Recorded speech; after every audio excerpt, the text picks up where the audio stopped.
आप सभी लोगों को पर्यावरण दिवस की हार्दिक शुभकामनाएं। चलो फिर से इस जमी को जन्नत बनाते हैं, चलो फिर से इस जमी को जन्नत बनाते हैं। रोजना सही साथियों, फिलहाल आज 2-4 पौधे हम लोग जरूर लगाते हैं। कर्मों से ही पहचान होती है आदमी की, कर्मों से ही पहचान होती है आदमी की। ऊंचे महंगे कपड़े तो बाजार में पुतले भी पहने होते हैं। जी हाँ साथियों, हमें अपने पर्यावरण का ध्यान रखना होगा। फिलहाल हम जिसके माध्यम से हमारा जीवन, हमारी ये सृष्टि संचालित हो रही है, वो अब हमारे हाथ में है। हम जैसा कर रहे हैं ठीक ठाक वही असर हमारे नेचर पर दिखाई दे रहा है, और नेचर प्रत्युत्तर के रूप में हमारे दिए गए परिणाम को हमें लौटा रही है।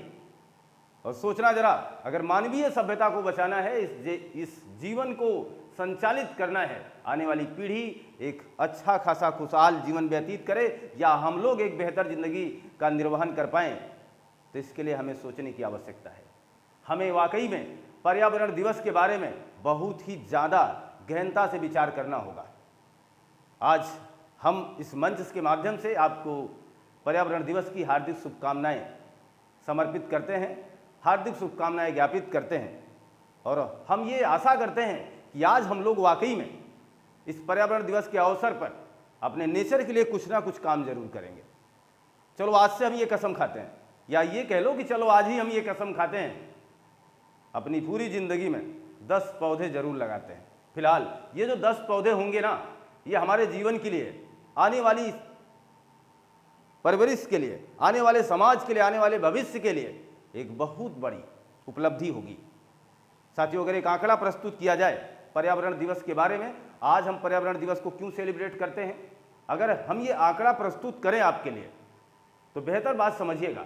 1950 के दशक की बात मैं करूं, 1950 के आसपास की बात मैं करूं, तो उस समय कोई भी देश, कोई भी व्यक्ति, शायद में भी कोई भी व्यक्ति इस पर्यावरण के बारे में सोचता रहा होगा। सच बताएं, जब हमारे एग्जामिनर ने हमारे सिलेबस में हमसे प्रश्न पूछना शुरू कर दिया, फिर हम पर्यावरण को समझ पाए हैं। फिर हमने सोचा, अरे बाबा ये कौन सा विषय आ गया, अब हमें इसको भी देखना है क्या। पर्यावरण विषय अनिवार्य कर दिया गया।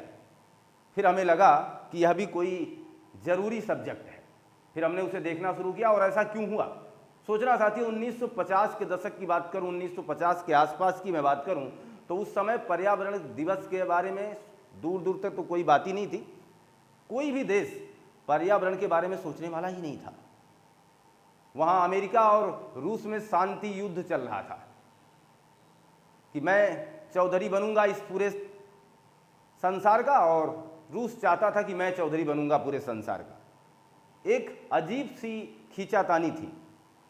रूस के साथ जो भी देश उसके सहयोगी थे, उनका एक अलग गुटबाजी हुआ करता था, अमेरिका के साथ रहने वाले देशों का अलग गुटबाजी हुआ करता था। सारे देश अपने आप को विकसित करने के होड़ में लगे हुए थे, जैसा आज है। आज भी हर देश इस पर्यावरण को भूल करके अपने आप के केवल विकास के लिए देख रहा है, खुद को विकसित करना चाह रहा है। बस इतना सा ही अभिप्राय लेकर के आज के जीवन का निर्वहन किया जा रहा है। इसीलिए नेचर अब हमें प्रत्युत्तर के रूप में बहुत कुछ देने वाली है, और वो जो देने वाली है ना, वो बहुत ही भयानक होगा और बहुत ही भयावह होगा। कहीं ऐसा ना हो कि आने वाले कुछ वर्षों में ये पूरी मानव जाति एक सभ्यता के रूप में जानी जाए, और आने वाली पीढ़ी इसे नगरीय सभ्यता, आज तमाम प्रकार की सभ्यता कह के क्यों ना पुकार ले, लेकिन फिलहाल हमें पलायन करना पड़ेगा। अगर हम अपने आदत में सुधार नहीं लाते हैं, अगर हम इस नेचर के साथ इसी प्रकार का व्यवहार करते हैं, हम प्रति मिनट अगर आज भी लाखों पौधे काट दे रहे हैं, इसका मतलब है कि हम बहुत बड़ा खिलवाड़ नेचर के साथ कर रहे हैं, और वो खिलवाड़ रिजल्ट के रूप में हमें प्राप्त होने वाला है। तो 1950 के आसपास किसी ने सोचा ही नहीं था। धीरे धीरे मामला बिगड़ता गया। जब ये लगा कि ग्लोबल वार्मिंग यानी वैश्विक तापन बढ़ रहा है, टेम्परेचर बढ़ रहा है धरती का, तब कुछ वैज्ञानिकों को अंदेशा हुआ कि मामला बिगड़ सकता है, अतः सम्मेलन बुलाया जाना चाहिए। तो पहली बार सम्मेलन बुलाया जाता है, कई बार कोशिशें की जाती हैं, लेकिन सम्मेलन में लोग एकजुट नहीं हो पाते हैं। फिलहाल वो दिन आता है 5 जून 1972 को, स्टॉकहोम जो कि स्वीडन की राजधानी यूरोप में पड़ता है। नॉर्वे, स्वीडन, फिनलैंड का नाम आपने सुना होगा। जिसे मध्य रात्रि के सूर्य का देश कहा जाता है, ठीक उसके बगल स्वीडन की राजधानी स्टॉकहोम में एक बहुत बड़ा सम्मेलन होता, बहुत बड़ा सम्मेलन कह सकते हैं, बहुत बड़ा सम्मेलन था ये। 5 जून 1972 को पहला सम्मेलन कहाँ हुआ साथियों? स्टॉकहोम में होता है। भारत की तत्कालीन प्रधानमंत्री इंदिरा गांधी जी ने भी पार्टिसिपेट किया था, इंग्लिश में स्पीच दिया था। पर्यावरण दिवस के दिन 5 जून 1972 को 119 देशों ने यहां शिरकत किया, 119 देशों ने इसमें हिस्सा लिया। फिलहाल सारे देश तो इकट्ठा नहीं हुए, लेकिन एक संपूर्ण बात कही जाए तो 1972 में 119 देशों का साथ आना किसी जादू से कम नहीं था। और हम लोग पहली बार एक मंच पर बैठे और पहली बार हमने अपने पर्यावरण के बारे में सोचा है साथियों, पहली बार। और हमने कहा कि ओनली वन द अर्थ, केवल एकमात्र पृथ्वी होनी चाहिए और हम आज से इसी पृथ्वी के लिए काम करेंगे। कस्में खाए, वादे किए, ढेर सारे वादे किए, कस्में खाए और घर आते आते तोड़ना शुरू कर दिए। तमाम प्रकार की ऐसे ही वादे कस्में खाई जाती हैं, लेकिन आपको पता है कस्में, वादे, प्यार, वफा सब वादे हैं, वादों का क्या। ये वादे थे और लास्ट में तोड़े गए, कोई निभा रहा है, कोई नहीं निभा रहा है, ऐसी प्रक्रिया चलती गई, सबके अंदर होड़ मची रही। और एक बात आप माइनर समझ लीजिए, जितना ज़्यादा कार्बन डाइऑक्साइड का उत्सर्जन, उत्पादन आप करोगे, आपके देश का विकास उतना ज़्यादा संभव है। अब लोग ठीक प्रत्युत्तर लीजिए, इसका अभिप्राय लीजिए, समझिए। जितना ज़्यादा कार्बन डाइऑक्साइड का उत्सर्जन, उत्पादन आप करोगे, उतना ज़्यादा इस जैविक सभ्यता पर, हमारे जीवन पर उतना ज़्यादा प्रतिकूल प्रभाव पड़ने वाला है। अनुकूल नहीं, प्रतिकूल प्रभाव पड़ेगा। इसका मतलब दोनों अपोजिट है। आपका विकास आपके अपोजिट है। आप बड़ी बड़ी सड़कें चाहते हैं तो पौधों को काटना पड़ेगा, पक्की बात समझिएगा। आप अपने घर में एसी और कूलर लगवाना चाहते हैं तो सीएफसी लाना पड़ेगा, क्लोरोफ्लोरोकार्बन लाना पड़ेगा, या एससीएफसी लाओगे। आज वर्तमान भौतिक व्यवस्था ही है, सीएफसी से महंगी है एससीएफसी, तो ज़्यादातर कंपनियां सीएफसी ही ठोंक देती हैं। तो मौत को तो बुलावा आपको देना ही पड़ेगा। आप लाख पी लीजिए आरओ का पानी साथियों, लाख पी लीजिए आरओ का पानी, आपकी 100 वर्ष उम्र नहीं होने वाली। एक जमाना वो भी था कुएं का पानी पी करके लोग 100 वर्ष जी गए हैं। इसका मतलब यह है कि उन्होंने पर्यावरण के साथ हमसे कहीं अच्छा व्यवहार किया था। पर्यावरण के साथ हमारा व्यवहार इतना प्रतिकूल होता जा रहा है, जिसकी वजह से हम इस दुखदायी क्षण को झेलने वाले हैं। वाकई में होड़ मची है। आपको पता होगा कि चीन काफ़ी आगे आ रहा है। इसका सीधा कारण है दुनिया का सबसे ज़्यादा कार्बन डाइऑक्साइड उत्सर्जन करने वाला देश चीन है। आपका भारत भी कहीं पीछे नहीं है। अमेरिका के बाद भारत का भी नंबर आता है। भारत भी 17% के आसपास कार्बन डाइऑक्साइड का उत्सर्जन किए जा रहा है। एक समय ऐसा था कि हमारे भारत की सभ्यता पूरी दुनिया को लोहा मनवाती थी। आज फिलहाल आज हमारे पास भी बहुत ही ज़्यादा पॉल्यूशन, प्रदूषण हो गया है, जिसमें हम काफ़ी हिस्सेदार हैं। हम प्लास्टिक की बोतलों को जहाँ तहाँ फेंक दिया करते हैं। हम प्लास्टिक की बोतलों को जहाँ मर्जी फेंक दिया करते हैं। आप सोचिए, प्लास्टिक नष्ट नहीं होती है, आपको पता है। और अभी हाल में ही शोध हुआ है, हाल में वर्तमान की बात कर रहा हूँ, शोध हुआ गंगा नदी में।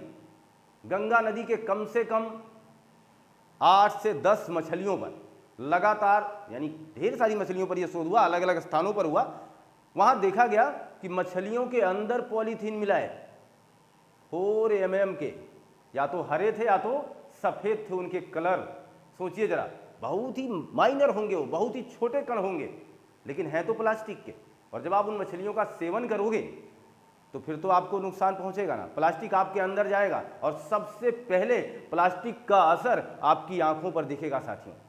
सबसे पहले आपकी रोशनी कम होगी। और केवल इतना ही नहीं, प्लास्टिक आपके शरीर में ज़्यादा बढ़ जाएगा ना तो आपके कोशिकाओं को भी प्रभावित कर देगा, और जिसकी वजह से आपके जीवन का निर्वहन करना संभव नहीं हो पाएगा। बहुत बड़ा आंकड़ा ही है, बहुत बड़ी विडंबना ही है। आप सोच रहे होंगे सर मैं तो मछली खाता ही नहीं, कितनी महिलाएं खुश होगी, मैं तो मछली खाती ही नहीं, मुझे तो दिक्कत नहीं होगी। अरे मछली से ही समस्या नहीं है साथियों। तमिलनाडु में अभी शोध हो रहा है, इसी 2023 में, अभी कुछ समय पहले, 10 दिन पहले मान लीजिए, शोध हुआ नमक पर। 8 अलग अलग जिला में, तमिलनाडु के 8 अलग अलग जिले में नमक पर शोध किया गया। आपको पता है तमिलनाडु नमक उत्पादन करने में आगे है। नमक पर शोध किया गया और वहां पाया गया कि प्रति किलोग्राम नमक में 3 से 4 कण जरूर प्लास्टिक के मिल रहे हैं। हम नमक खाना छोड़ दोगे क्या? आयोडीन तो लेते हो ना, आयोडीन युक्त नमक खाते हो आप, फिर भी तमाम प्रकार की बीमारियों से ग्रसित हो रहे हो। क्यों? क्योंकि इसका नतीजा आपको नेचर दे रही है। जो आप नेचर को दे रहे हो ना, नेचर उसे सूद समेत आपको वापस कर रही है, और वो आप ले रहे हैं, और आपके जीवन के लिए वो बहुत ही दुखदायी क्षण होने वाला है। इसलिए हमारा मानना है कि हमें प्लास्टिक पर रोक लगानी चाहिए, और प्लास्टिक पे रोक आज ही नहीं, सोचना जरा कई बार लगाई गई। मैं कुछ आंकड़े आपको प्रस्तुत करके देता हूं साथियों। कुछ आंकड़े हमारे पास हैं। जैसे हमने अभी आपसे कहा कि 5 जून 1972 स्टॉकहोम में पहला सम्मेलन। स्टॉकहोम में पहला सम्मेलन, स्टॉकहोम है कहाँ? तो स्वीडन की राजधानी है स्टॉकहोम। यहाँ पहला सम्मेलन होता है, 119 देश इसमें भागीदार होते हैं, और ये पहला सम्मेलन होने के नाते आज भी आप 5 जून को ही पर्यावरण दिवस के रूप में सेलिब्रेट करते आ रहे हैं। अलग अलग समय पर अलग अलग देशों को मेजबानी करने का अवसर दिया जाता है कि प्रतिवर्ष अलग अलग देशों को मेजबानी करने का अवसर मिलता है कि अब की बार पर्यावरण दिवस की मेजबानी आप करेंगे। इसको सेलिब्रेट करने के लिए सबसे आगे आप होंगे, आप अध्यक्षता करेंगे। ठीक इसी कड़ी में मैं आपको बताना चाहता हूं कि 2018 में हमारे भारत ने भी पर्यावरण दिवस की अध्यक्षता की थी 5 जून को, और इसकी थीम थी, देखना तब की बात कर रहा हूं, बीट प्लास्टिक पॉल्यूशन। दिल से बताना साथियों, दिल से बताना और सच बताना। बीट प्लास्टिक पॉल्यूशन नाम है। आज बताना, क्या प्लास्टिक आपके देश में बैन है? आप कहोगे फिलहाल हाँ। क्या आपके साथ बैन है? आप कहोगे नहीं। आज भी आप प्लास्टिक का उपयोग किए जा रहे हैं। कहां से? इसका मतलब हमारा देश उत्पादन कर रहा है, कह कुछ रहा है और काम कुछ चल रहा है। इसका तात्पर्य यह हुआ कि हम अपनी जिम्मेदारी को बखूबी निभा नहीं रहे।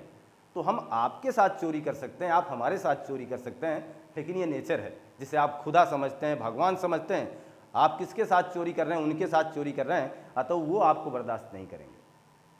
वो आपको पकड़ चुके हैं, वो जान चुके हैं आप कितने बड़े चोर हैं, और आपको इसकी सजा वो जरूर देंगे। ये देखिएगा, beat plastic pollution. Beat plastic pollution यानी प्लास्टिक के पॉल्यूशन को तब भी खत्म करने की बात कही गई 2018 में, और आज देखना 2023 की जो थीम है, 2023 की सॉल्यूशन टू प्लास्टिक पॉल्यूशन।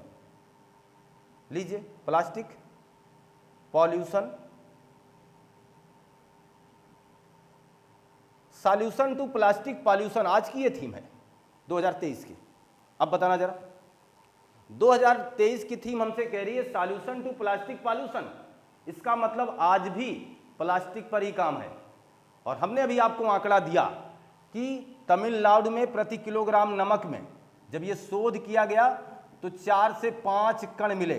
4 से 5 कण जो कि 4 mm के आसपास के हैं, हरे और सफेद रंगों के हो सकते हैं, ये नमक में मिल रहे हैं। मछलियों में, गंगा की नदी की मछलियों में शोध किया गया, वहां भी मिल रहे हैं। ऐसा नहीं कि केवल गंगा में आपने ज़्यादा से ज़्यादा कचरा फेंका है तो कहाँ मिलेंगे? प्लास्टिक आपने गंगा में खूब बहाई है तो कहाँ मिलेंगे? आज भी आप देखिए 20 रुपये की आराम से बोतल लेते हैं, जहाँ मर्जी तहाँ फेंक देते हैं। वाकई में इसमें केवल आपका दोष नहीं है, क्योंकि आपने 20 रुपया दिया, आप उसका पूरा वसूल करते हैं। आपको लगता है कि अब हम तो 20 रुपये की बोतल खरीदे, मजाक बात थोड़ो है। और पानी सबको दिखा दिखा के पीते हैं, और वो पानी जब आप पी रहे होते हैं तो आपको इतना अपने आप को इतना गौरवान्वित महसूस करते हैं कि वाकई में मैं दुनिया का सबसे शुद्ध पानी पी रहा हूँ, सबसे शुद्ध।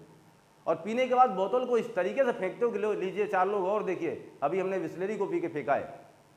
ये जो बर्ताव है आपका ना, वाकई में ये बहुत ही खतरनाक है, जान ले लेता है सारा। और वाकई एक बात समझना, मैं आपको बताऊंगा कि चीज़ों को समझने के लिए और चीज़ों की गहनता को जानने के लिए हमें हमेशा प्रकृति के साथ, नेचर के साथ एक गठबंधन बना के चलना होगा। फिर हाँ, नेचर हमारी सुनेगी, और नहीं तो फिर नहीं सुनेगी। देखिए, ये काम हो गया, मैंने आपको बता ही दिया। 2018 में हमारे भारत का ये मेजबानी किया। 2023 की जो देखो थीम क्या है, सॉल्यूशन टू प्लास्टिक पॉल्यूशन इसकी थीम है ये चीज़। अच्छा सोचना, मैं कुछ और बातें यहाँ जिक्र भी कर देता हूँ।